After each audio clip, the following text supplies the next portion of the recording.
All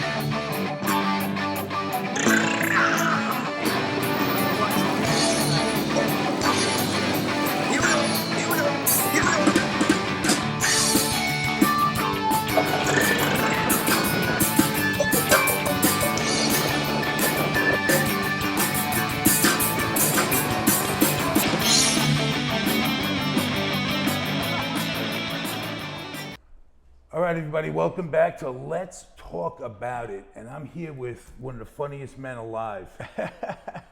Thank God we can say that, man. Yeah, Right? alive. That's right. That's the part that's true about that sentence. Alive. Yes. Artie Lange. Welcome, Artie. Hey, Scott. How you doing, pal? Good to see you. Good to see you. Dude, I'm thrilled to be doing this with you, man. Yeah, me too. Likewise, Scott. We've been talking about it for a while. Yeah. And I basically wanted to cover like kind of three areas with you. Comedy, obviously. Sure. And addiction. Yep. Recovery. Absolutely. You know? Okay, great. All right, so They're all connected. yeah, where did your shit go awry? I was born into, a real blue collar, North Jersey existence. My father was a great guy. He was a great dad, but he was a nut. He was a South Newark guy from 14th Avenue who just was a lunatic. He wasn't an addict or an alcoholic or a gambler, but he was addicted to the scam. He was addicted to.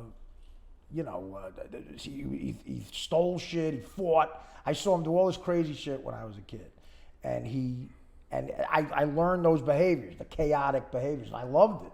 I was always into, being out of control. It was fun to me. And the first time I got high, I was 11 years old. I smoked a joint. I remember loving it, but then I was scared for a while after that. I didn't do it again. And then in my mid-teens, cocaine came in, and my father fell. Where life went awry for me, my father fell off a roof, became a quadriplegic when I was 18. And we went on welfare. And so I was working at the port as a longshoreman. I was a horrible student. My father died a few years later, and I got into comedy. It saved my life. But then I got money. And as an addict, I had already developed my addiction, and that was it. It was lights out after that. It's funny because when I tell people some of my story, and I rifle through a water change there for a while, people go like that, and you like. Oh, forget it. I mean, that was like a Tuesday for you. Yeah, well, yeah. I mean, it's all relative, If is. you got $100 to your name, $80 is a lot of money. If you got $1 million, 800 grand's a lot of money. Because I had every vice there was. And again, at the beginning it was fun. I was just having fun. That's what I thought fun was. You get a successful career in show business, and you get blow, you get hookers, you gamble. And I went to Vegas, Atlantic City, all over the planet, performing. And the more success I got, the more failure I found, because it was just tools to fail with. I went through millions of dollars. Where does comedy come into your picture as far as positive and negative? Like, did that buy you time? Not the money, but to be able to maybe look lighter on what might have been more serious. Comedy as a business was great because I had success, financial success and everything. But on top of the money, which I used to party more and get more out of control, I also had enablers around me. People, if you're making the money and you become sort of famous. I mean, this country's addicted to fame. They love it. Look at you could be famous for nothing. Look at the Kardashians or something. But when you get some fame in the comedy world, you feel like a rock star, and especially doing like the Stern Show and stuff, and you feel you can do anything and you get away with anything, and people let you get away with stuff. So that was just, the fact that I had the money to do whatever I wanted, the power, and people just going, as long as you're making money, everything's cool. It was a lot of trouble. Again, correct me if I'm wrong, but one of the things with you is everybody likes you, man. Like, no, really, everybody roots for you, and in a sense enables. No, in a way, like, right? No, well, if you get a constant love about stuff and no tough love, that sounds like a perfect world too. You think everything's perfect, but it's not. When stuff's going wrong, you go, like you just said, I'm making money. I bought my mom a house. How am I a fuck up? These people love me. Millions of people. They come out and see me. They hug you. They buy your books. They want your autograph. All that shit plays with your head, and it makes it's distorted. Life is distorted as it is when you're a screw up. But then when you're a screw up with power and money and fame, it distorts it even more. So you go crazy. And I started to go crazy. I'm like, well, why is anyone telling me what to do? Cops, lawyers, agents, family, friends. You can't tell me what to do. I'm paying the rent, you know. But where is the conflict in there when you deal with that, and also the fact when you know you're fucking up? Yeah. Like that guilt that comes with that. Yeah. Like, yes, on one end, yeah, how could you say I'm fucking up? But the only one who really knows you, is you. And what you do alone and what you're thinking about doing. You could tell, you know, and that happened to me a lot too. I was on the air talking to millions of people on the Stern Show, and he would go, "Are you all right?" And I wasn't, but I would go, "Yeah, what am I gonna do? Say I'm fucked up?" He would say, "Are you, you know, you doing drugs?" I go, "No, I'm talking to millions of people. I'm not gonna say that on the air." Yeah. And people say you lie, but lying is self-preservation after a while. You know, but I just figured, look, I'm gonna lie until I either get away with it or it catches up to me. And I got away with it for a long time, but then it caught up to me. Yeah. You know? I remember I had a sponsor one time and said, like, why didn't you call me? Yeah. Because I wanted to fucking use. Right. You know, the last person you want to talk to. Yeah. If you make that, and you could create a relapse like way before you actually use the drug. Like, I'm planning to do this, and I'm gonna do it. It always happens. Yeah. There's no other way. And I mean, no one's gonna tell you what to do. You gotta want it for you. I mean, a program like NAAA, they're great. They're great.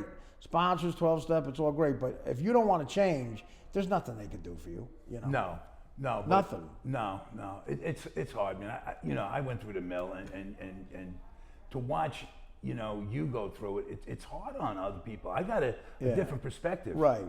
You know, when you get close with somebody and you see them destroying themselves. There's nothing you can do. Nothing you can do. There's nothing you can do, and that's especially if you're an addict too, and you know all the moves, all the bullshit. You know, and you know what the other one is my own self-preservation. You can't jump into the fire. Yeah, if you come too close to me, you're gonna get burned. That's the other thing too. It's like, and you don't know. After a while, you don't know what to do. I think Howard got to that point with me because I don't know how to save you. You know. Yeah. And I don't want that responsibility because and he doesn't deserve it. Yeah. He tried as hard as he could to help me, but you know, it's like I think he felt I don't know what to do anymore. Because if you're not a heroin addict or a drug addict, and you see somebody, you don't understand it at all. No. And you try to help them, and then after a while, you got to cut them loose because they'll take you down. Yep. They'll take you down. That's what's so cool about seeing you now, the way you are now. Yeah.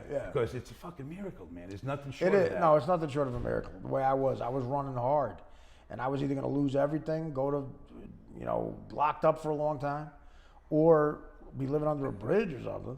But when you're in active addiction, you just go, yeah, it's great. I'll live like that. I want to live this life. The best bridge, man. Yeah. It's the best bridge. Well, people always say, how do junkies sleep under a bridge? Because they're on drugs. There's one girl said to me, I want to go, this girl I was dating said, let's go to Hawaii. I said, I'm getting Hawaii delivered here. You know? Yeah. When you're on drugs, I mean, you could be, you know, anywhere. Anything's comfortable because you're high. Yeah. And everything you're thinking's all wrong. What about the bizarro world of who you meet in treatment? Like, I mean, I've come across some. Well, sure. That's the premise of this podcast I'm starting, the halfway house thing. It's like, you know, you meet interesting guys. They're interesting people. I met a kid who was a carjacker that I was roommates with. Nice. In a rehab. And he slowly told me, like, this kid said he jacked the car, and there was a kid in the back, and he threw the guy driving out the window, and there was a kid in the back, and he stopped. He was mad at the kid because he had to stop the car to let the kid out, and the cops caught him. So I think you made a good decision not throwing the kid out of the car. But he was mad. Like, I'm sitting there going, okay, this is my bunkmate for 3 months. Yeah. You know, and you start to figure out, how am I going to survive? You just got to somehow survive. Yeah. In those situations when you meet crazy people. Well, nowadays the world has changed. Like, there's the video game Grand Theft Auto. We used to go out and actually steal a car. Now people do it in video games. Yeah. It makes no sense. Well, it's less time. Yeah, it's less time, and you don't get arrested for it. That's the whole point. But the world is changing, man. And you know, when you do, I'm 52. When you're doing time with kids who are 21, they don't register on our level with any. You can't communicate with them. No. It's such a different world with technology and stuff, and you're trying to talk to them, give them life advice, because they see the success I've had, and they go, how do I get that? And I'm like, I don't even remember how I did it. I was so fucked up, I don't remember how I got successful. I just know how I can get out of the business by keeping fucking up, you know. But I really don't remember what I did a lot. I mean, some of the stuff, I remember I went to New York, tried to be in comedy, then it happened quickly for me. And that was it, you know, lights out. The first big shot was in Mad TV, right? Mad TV was my break. I was in New York doing stand-up, and they came through the city saying, you know, there's a show going up against Saturday Night Live on Fox in '95, and they're going to go see people at clubs. So everybody scrambled to get spots at clubs. I got a spot at the comic strip. They saw me there, and I got an audition, and it happened like that. I was struggling, making no money, driving a cab, doing stand-up. All of a sudden, I was making $12,000 a week, living in L.A. I had never been to L.A. until the screen test for it. I did 4 auditions in New York and 1 in L.A., and now I'm living in Los Angeles, 27 years old, making $12,000 a week with a drug problem. Forget it.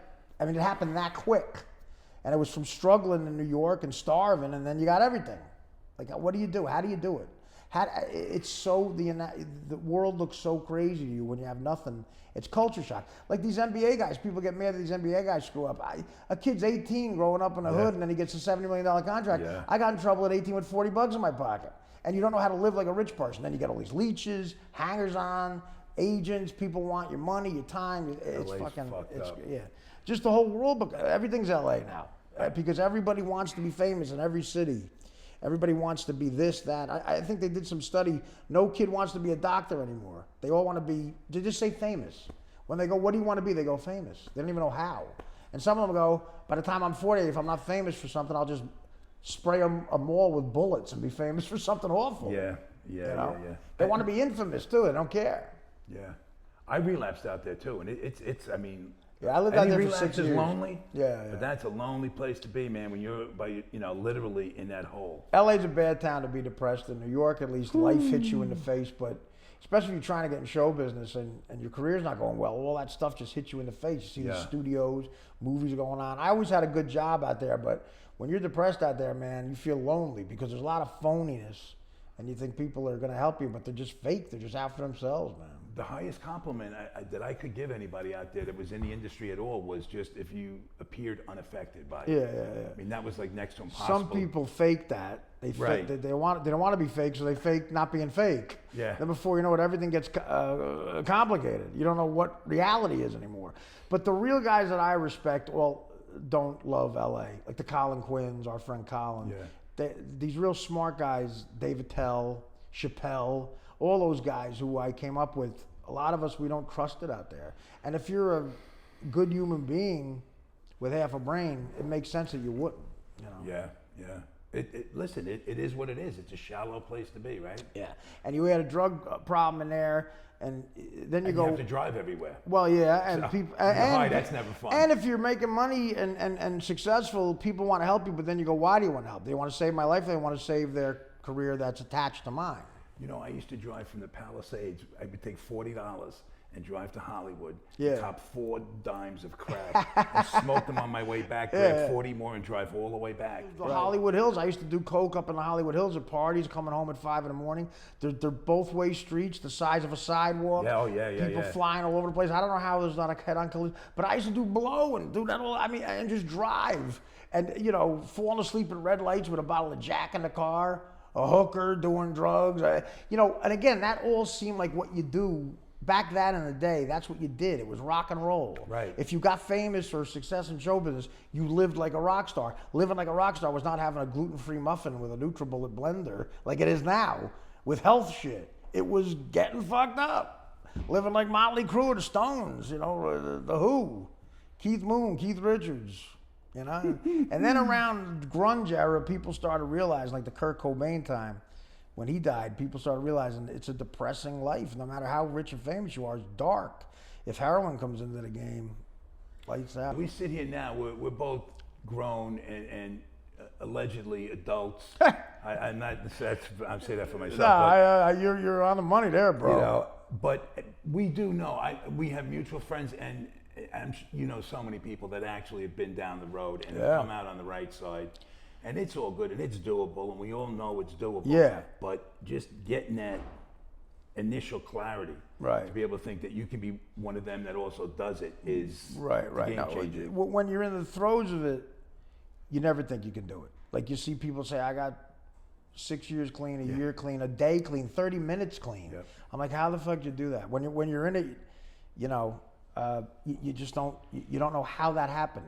Like there's people with 20 years clean, they seem like superheroes to me. I sit here, I got 9.5 months, and that is like, I don't know how that happened. But 9 for minutes you, would have that's been. the miracle. Yeah. For whatever each person has. Right and now, whoever that- you are, that's right. like, I believe that's for everybody. Right now, that is. Yeah. Right now, that's the miracle. And when you get that clarity, that's the big, that's a big Yeah, difference. well, maker, clarity, right? yeah, and you can't have clarity all messed up on cocaine and heroin or weed. Even weed, people people just, marijuana is one of those things where like people don't do anything. They lose their ambition. It'll take something from you.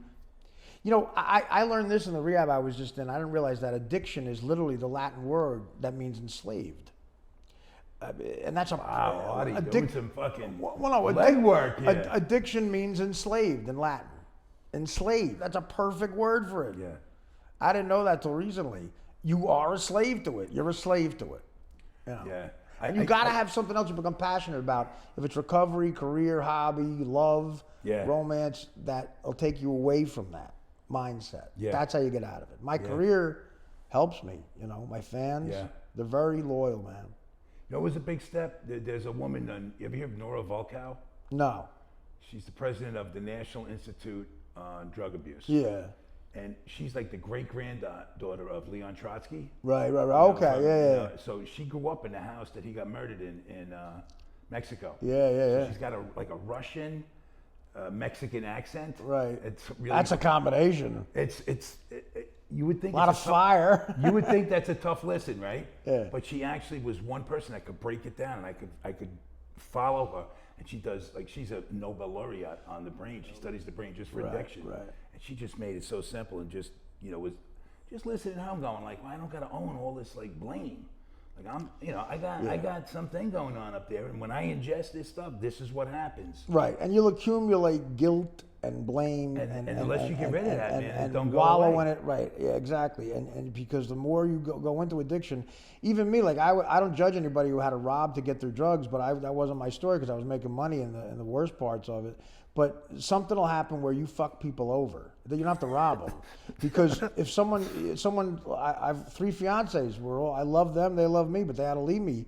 So you get somebody to love you, and then you let them watch you destroy yourself. That's torture. You're torturing somebody by torturing yourself because they're watching it.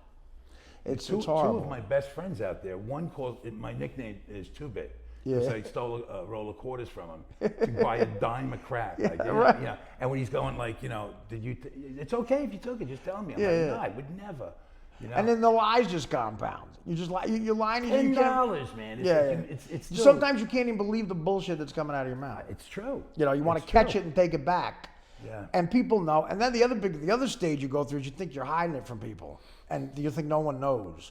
There's one time we have a story where I came and asked you. I was with one of my running partners doing drugs. We're in New York, and my ATM wasn't working. I was out of cash, and I came to you where you were working, and I needed $60. Yeah.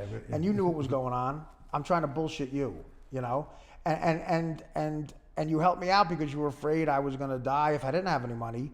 But you don't want to give me a lot of. So you're like, take a cab home or something. But you know the deal, and I'm thinking I'm fooling you. Of all people. Yeah, but you do, but you don't. You're not. And, right. We all we had that experience. And I remember you walked out, you saw the kid I was with who was obviously fucked up, and you started laughing. And I said, well, this dance we're doing makes no sense. You know what's going on. But you got to do it. Yeah. And I've done it. And all you could do as a friend is what you did. Here's $60, don't die, and I'll say a prayer for you. What am I going to do? I hope to hear from you again, And now we're sitting here a couple years later. Thank God. Thank God. Thank God. You're a good man, Scott. You're a good guy. Likewise. You're a good guy. Do you believe, I firmly believe this too, and I talk to a lot of people that have other issues that may have nothing to do with addiction, but just they find, some of their adversity, however it comes in. But out of the darkest darkness, that's where the brightest light is. Oh, yeah. No, sometimes when you think you can't go any lower and you look up and you do see some sort of hope, just some sort of hope, you're like...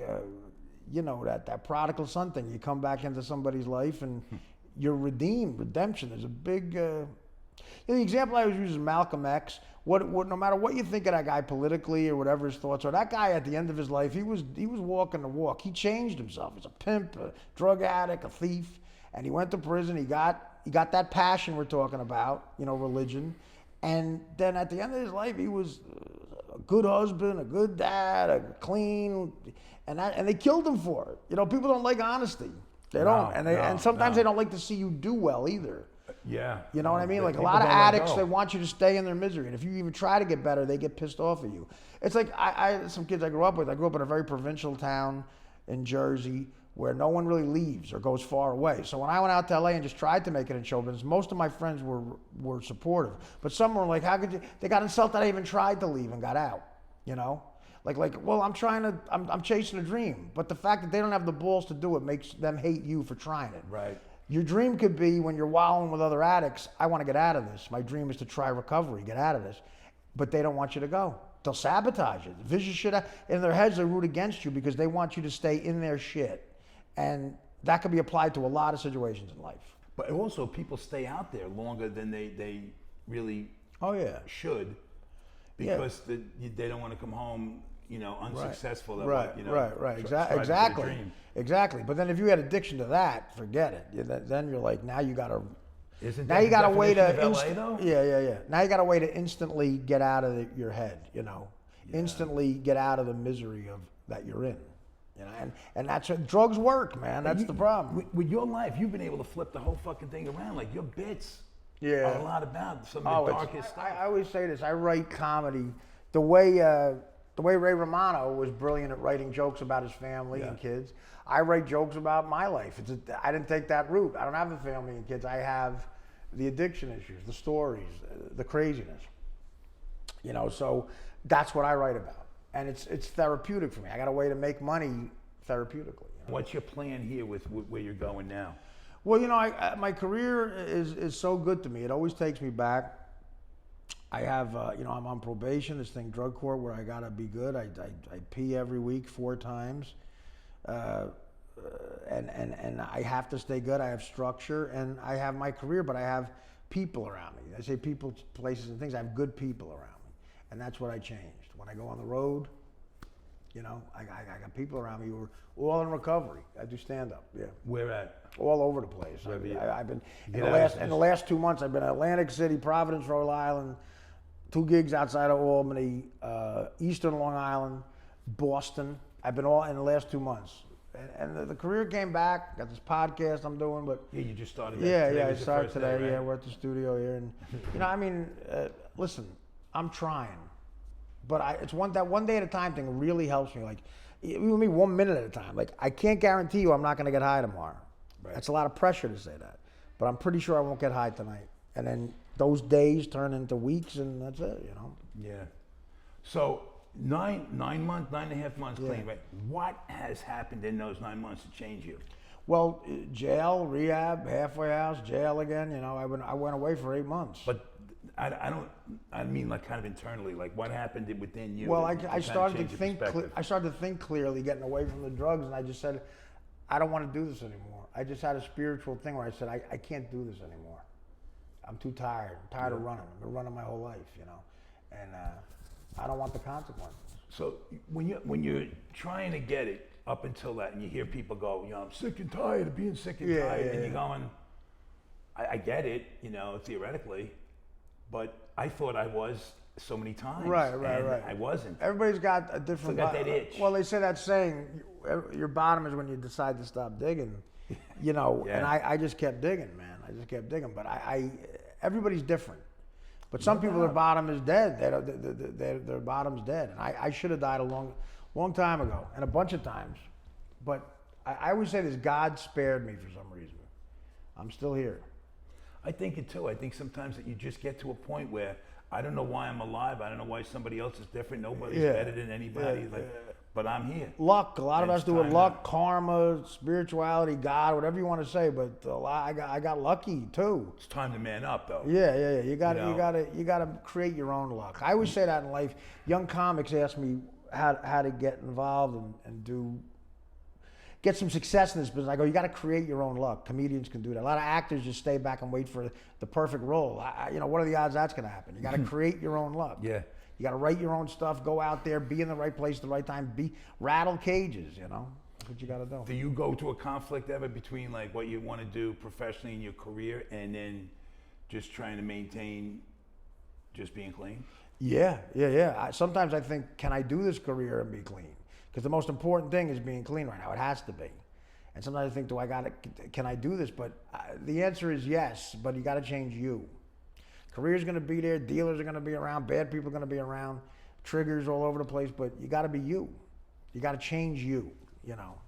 When you started standing up initially, right? Who were your peers? David Tell, Colin was kind of a peer of mine, you know.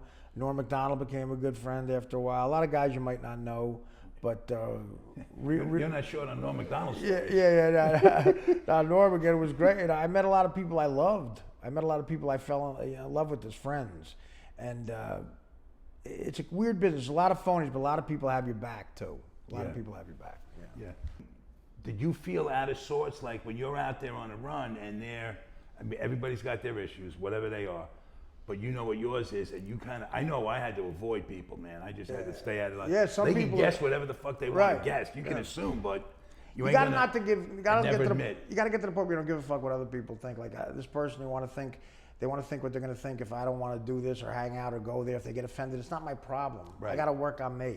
If you got a problem with me saying no to something because I'm trying to save my life, it's not my fucking problem. Right. It's your problem. But over those years, a lot of those guys are good, right? Like they didn't come up with the issue, or they kind of addressed it. And a lot of guys you think are teetering on the edge and they never go over, you know? Yeah, oh yeah. Or a lot of people say to me, like I knew a lot of guys Mitch Hedberg was a guy I came up with, Greg Giraldo, both dead from drugs, geniuses, but they you know, great guys, but they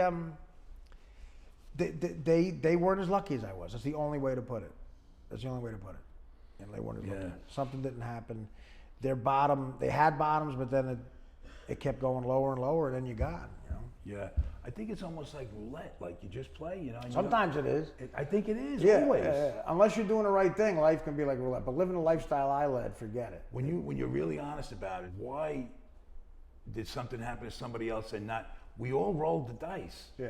And you know, I don't know if there's no explanation. There's not the way I was living. There's no explanation. Right, except that here you are. Yeah. And you're in a position now, you know, that if you stay the course and just grow the way you're growing, yeah, you're going to hit people that can't be hit any other way. Right. I hope that eventually, if I could stay good, I help people. But again, putting that pressure on myself is hard. A lot of people say I've helped them, but just by being alive, because they go, well, look, you could be that fucked up and come out of it and have a career and make money and not have everyone hate you, and you can come out of this hell. Like just the fact that I exist right now helps people, and I like that, but you know, I have no control over that either.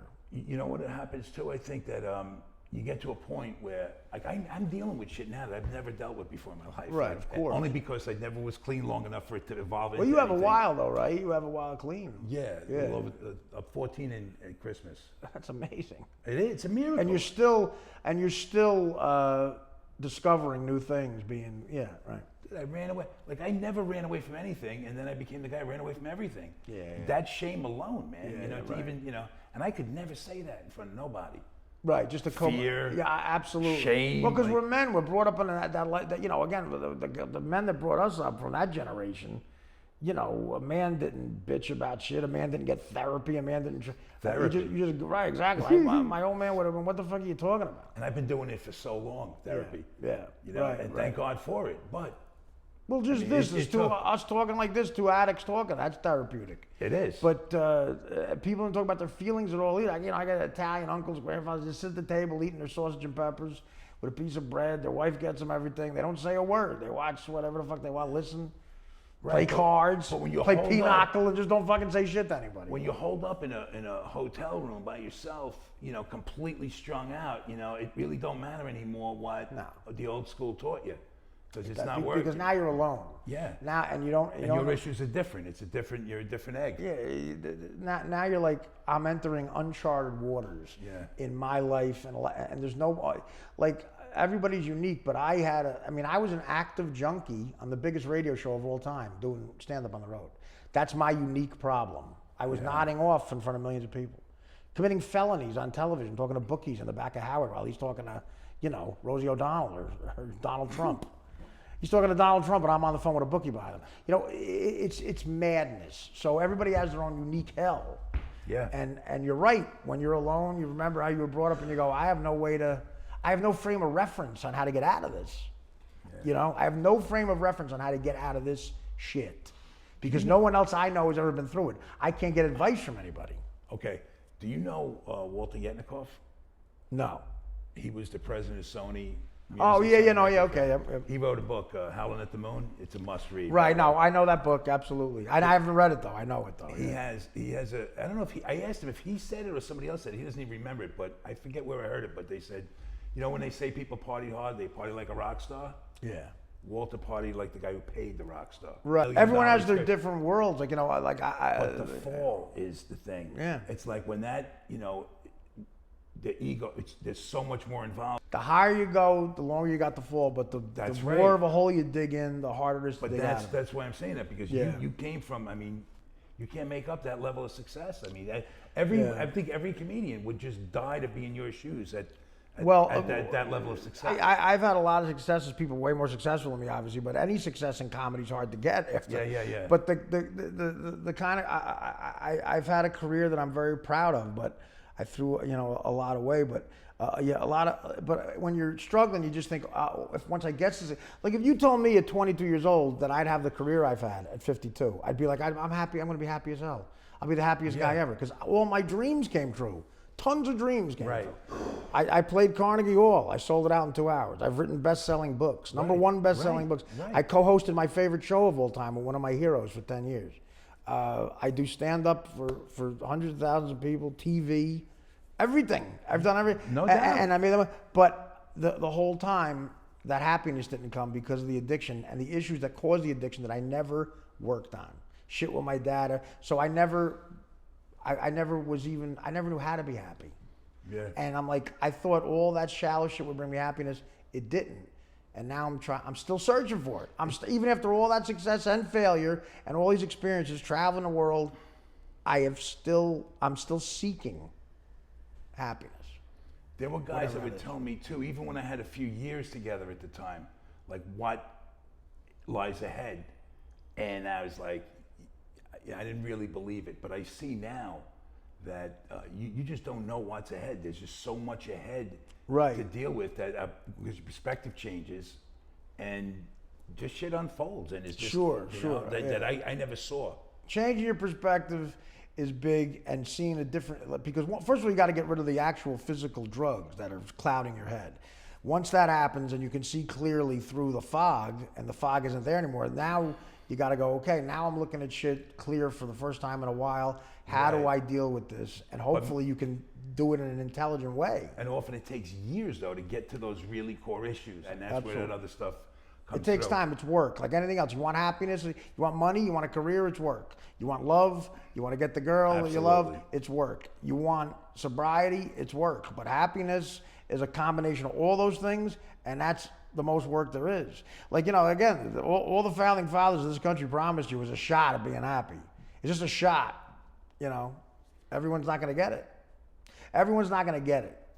And even when you get it, you think these things mean happiness, and then you get them, and you realize they don't. Now what? That's really scary. When you think, all I got to do is get this certain shit. Like for me, it was the career. Then I got it, and I'm still not happy. So now I'm like, that's scary as hell. What else do I need? It's like losing your keys to your car. You find the keys to your car, and now you need gas. How do I get gas? And you get gas, and you get the car. But now what do I? And I still can't start the car. What's gonna take? Yeah, so I'm feeling like this is getting real serious. Like and I heard you on Rogan. Yeah. Last week was it right? And you were on fire, man. Like he's great. Yeah. Is that guy not the best? I love Joe. I love Joe. Yeah. And he's really diverse. Awesome. He can cover anything. And he's a good friend. He's a good dude. He's a real good friend. Yeah. But you're back. Yeah. There's so much about you that you got that vigor and you were yourself, and that's such a great thing that to just experience again, to see with you. I mean, it's wild. But how do you go with that? And this is life and death, this part of your life. Oh, absolutely. And then the other part of your life, which is what you do for a living, is to be loose and laugh and carefree and just right. I mean, that's. Well, is that harder now or easier? It's easier now because there's less hell in my life. But trying to always be on, and that character you create on stage or on camera or on the mic or all three, or writing. You know, once you do all that, and then you're on heroin and withdrawals, and you try to fight the. I mean, I can't believe I did stand-up gigs in withdrawals. Like, I don't know how the hell I did that, and just getting through that hell and that depression. But then now, every day I get clean. I have more clean time. It's easier to be that person that I was when I was at my greatest. That person that I was when I was young, and virile and energetic and ambitious. And thinking clearly, that person that got me all the success I had is starting to come back. I want to keep it. You know, enabling is a term thrown around like it's too commonly thrown around. You know, right? But when you're crashing, the series you're on, right? Now you were in full blown. Right? The whole time, all 3 years I did it. Working, man. Yeah. So did they cover for you? I mean, it was all. I mean, I somehow I had to get drugs delivered to the set all the time. But do you think nobody knew? No, people knew, but they didn't know what to do. Judd Apatow just really knew how to get the best out of me, but he was also concerned, and so was Pete Holmes and HBO. But still, again, like that's the best acting I've ever done in my life on that show. And Judd really was a genius, and Pete, both of them, in getting that out of me, a lot of improv and stuff. But in the heart of crazy active addiction, I don't know how I did that. I don't know how I did it. You look back and you go, how the fuck did I do it? How did I get up in the morning? Yeah. Much less go to a set, get in a makeup chair, learn lines, or and go on. You know, you're on HBO doing a show, or you're on 20 million people listening to the radio, or 3,000 people in a theater. How the fuck did I do anything? How did I shave every morning? How did I not die? Yeah. How did I just not die? And then on top of that, get a career going. It really is, and that's what a lot of young people say. How'd you do it? I go, I don't know. Don't try it. Don't try to do it. Just do the career, not the drug part. Don't try it, because I got lucky. Isn't it a testament to Judd and yes, Pete absolutely, that they stuck with you when they could easily pull the plug? Never right? abandoned me. Never abandoned me. Right? No, never. And then this is the payoff. Yeah, absolutely.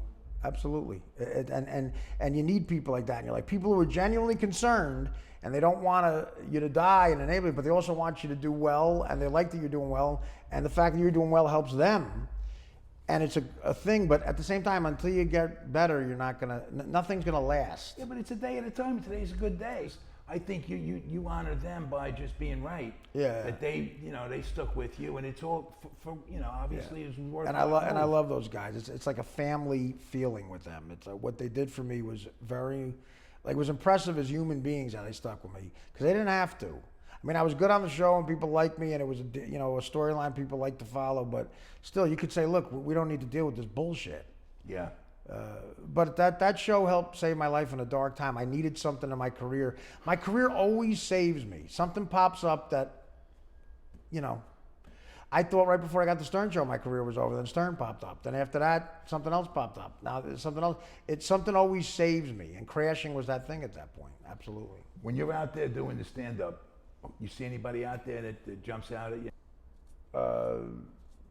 Yeah, that's a good question. I don't know a lot of the younger guys doing it right now, but there's a lot that are great, interesting. Names you wouldn't know yet, but you will. Absolutely. Right. But I'm thinking, if a young comic gets up there and they know you're there and Attell's there and these are guys that you guys are, Yeah, they get intimidated. They get intimidated, but a lot of them, God bless them, they're tough, and they do what they got to do. They want it bad, and they see us, and they're very respectful. I get the kind of respect from younger comics that I gave to a lot of my heroes, and it's nice to see. But it's also nice to see someone just trying a hard career, And not a lot of kids are drug guys. The drugs were always a part of it in the old days, but not a lot anymore. No. It's weird. Michael Che, the guy, he already made it, but he's always been really friendly to me, a smart younger guy. He does Weekend Update on Saturday Night Live. And I love him. I love Michael. He's a name that comes to mind who's younger, smart and great, and very supportive. He's always been a good friend. I'm happy to see younger guys who deserve that kind of success.